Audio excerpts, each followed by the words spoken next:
নমস্কার বন্ধুরা, আজকের প্রথম গল্পটির নাম অতি লোভে তাঁতি নষ্ট। হরিদত্ত নামে ব্রাহ্মণের এক ছেলে ছিল, কিন্তু সে লেখাপড়া জানতো না মোটেই।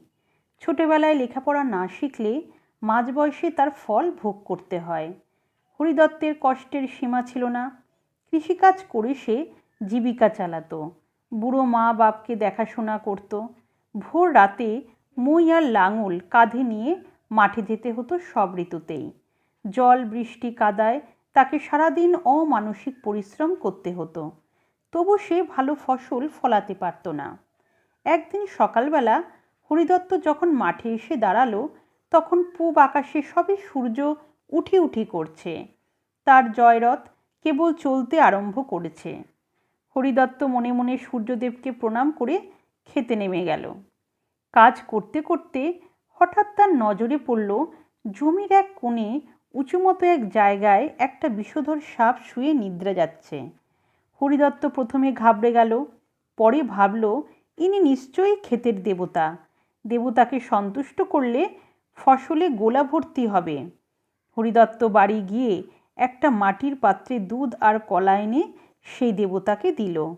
সাপ দুধ কলা খেয়ে পাত্রটায় একটা মোহর রেখে মাটির তলায় চলে গেল। মোহর প্রাপ্তির পরে হরিদত্তের খুশি দেখে কে? সে রোজ সাপকে দুধ কলা খাওয়ায় আর সাপ তাকে একটি করে মোহর দান করে। বেশ কিছুদিন এইভাবে অতিক্রান্ত হলো। একদিন হরিদত্ত ভাবল ঢিবির মধ্যে নিশ্চয়ই অনেক মোহর আছে। সাপটাকে মারতে পারলে মোহরগুলো সে একদিনেই পেয়ে যাবে।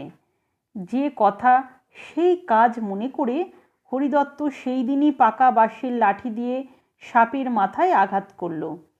হঠাৎ আঘাত পেতে সাপটা রাগে জ্বলে উঠল। বিশাল ফনা বিস্তার করে সে হরিদত্তকে কামড়ে দিল। হরিদত্ত মারা গেল। মৃত্যু সংবাদ শুনে হরিদত্তের বাবা শোকে ভেঙে পড়লেন। তবু তিনি বিবেক বুদ্ধি হারালেন না। তিনি বললেন, সাপটাকে মেরে অন্যায় করেছে। হরিদত্ত বিশ্বাসঘাতকতার ফল পেয়েছে। সাপটার কোনো দোষ আমি দেখতে পাই না। হরিদত্তের বাবা এসে সাপকে পুজো দিলেন, বললেন, হে ক্ষেত্র দেবতা সর্প, আপনি ক্ষমা করুন। সাপ বলল, মহাশয়, আপনাকে একটি মোহর দিচ্ছি। আপনি মোহরটি নিয়ে ঘরে ফিরে যান, আর আসবেন না কখনো আমার কাছে। পুত্র শোক বড় শোক, আপনাকে আর ভরসা করা যায় না। সংশয় বোধ করি কোনোদিন আপনি হয়তো প্রতিহিংসা নিতে চাইবেন। তাছাড়া হে ব্রাহ্মণ, বন্ধুত্ব একবার ভেঙে গেলে স্নেহ বা ভালোবাসা দিয়েও আর জোড়া লাগানো সম্ভব হয় না। ব্রাহ্মণ তার ছেলের অপকর্মের জন্য দুঃখ করে বললেন, আমার পুত্র আশ্রয় প্রার্থীর সঙ্গে অন্যায় ব্যবহার করে নিজের সর্বনাশ করেছে। শরণাগতের সঙ্গে কখনো এরূপ ব্যবহার করতে নেই। ধন্যবাদ। আজকের দ্বিতীয় গল্পটির নাম সত্যবাদী যুধিষ্ঠির। এক ছিল কুমোর, তার নাম ছিল যুধিষ্ঠির। তার ঘরে মাটির হাঁড়ি কলসি ও সরার অভাব ছিল না। একদিন বেখেয়াল হয়ে চলতে গিয়ে যুধিষ্ঠির পড়ে গেল একটা সরার উপর। পড়ে গিয়ে তার কপালটার অনেকখানি কেটে গেল। ঔষধপত্র না ব্যবহার করার ফলে কাটা জায়গাটায় ঘা হয়ে গেল।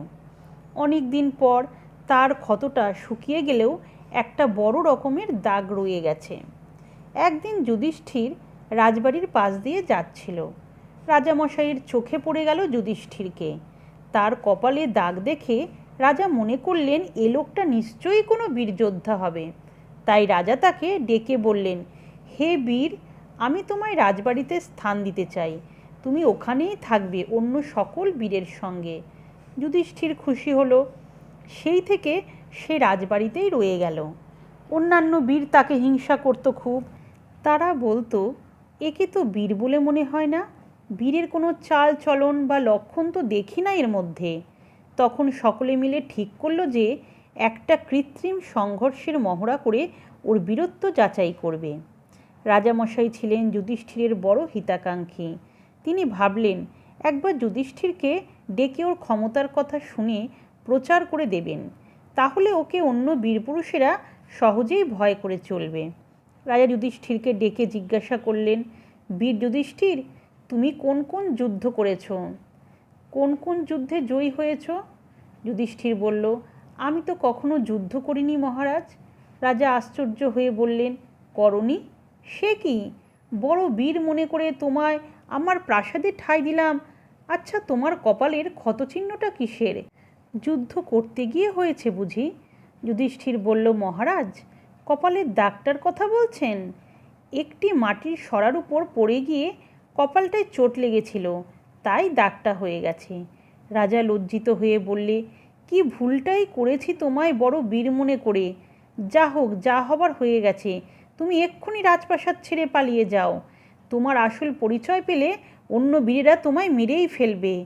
যুধিষ্ঠির আফসোস করতে করতে ভাবল, আসল পরিচয়টা মহারাজকে না দিলেই ভালো হতো।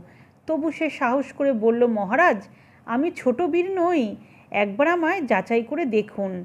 রাজা বললেন, যুধিষ্ঠির, তোমার পরিচয় যা পেয়েছি তাই যথেষ্ট। বীরত্বের পরিচয় আর দিয়ে কাজ নেই। এখন বাঁচতে চাও তো পালাও। ধন্যবাদ।